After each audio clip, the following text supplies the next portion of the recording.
हमें खाने जाबो।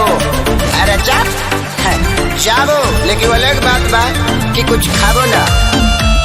ई कब बोलत तनी चिरौआ? आई गंडगोल होबे, गंडगोल रे। आई हो दादा भूत हल्लेलस का। ई कोन भाषा बोलत तनी जी? ओरी बाबा की बोलছিস রে তুই?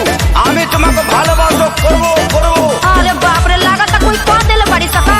हम यहीनी कमा के पुरबा से धो तू तो देत बाड़ू जखम लगावे हमर हम। कौन फसैले बिया जी रौआ के?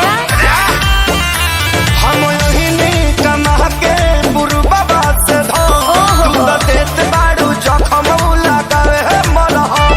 तोहसे निक बाबा नहाना पानिया, अरे पानिया। तमती मार के भातार के फांसा वाला सरे बंगलिनिया। तमती मार के भातार के फांसा वाला सरे बंगलिनिया। আমি बंगाल जाबो और ताड़ाताड़ी करबो। कोनो कुछ खिया देले बड़ी का? काहे इतना बड़बड़ाता नी? কি বলছিস রে? এইখানে আসবো। अरे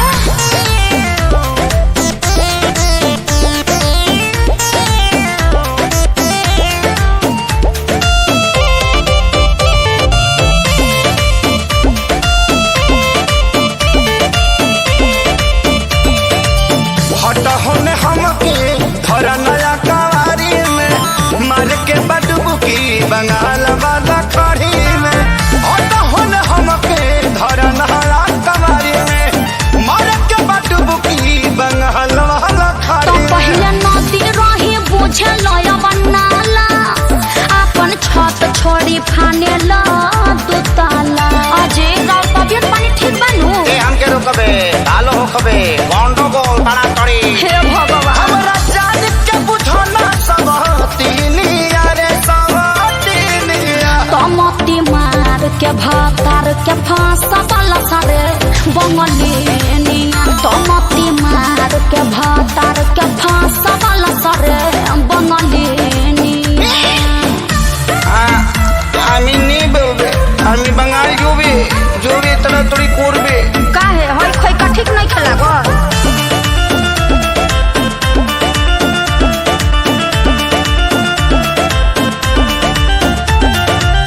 शहर में बोला कैसे रही अकेला, सहारा से नहीं मनबू तो करे खेला।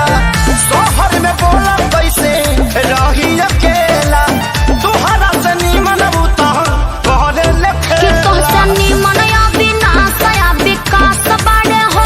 अखिलेश अपना में हरी के पास बाड़े हो।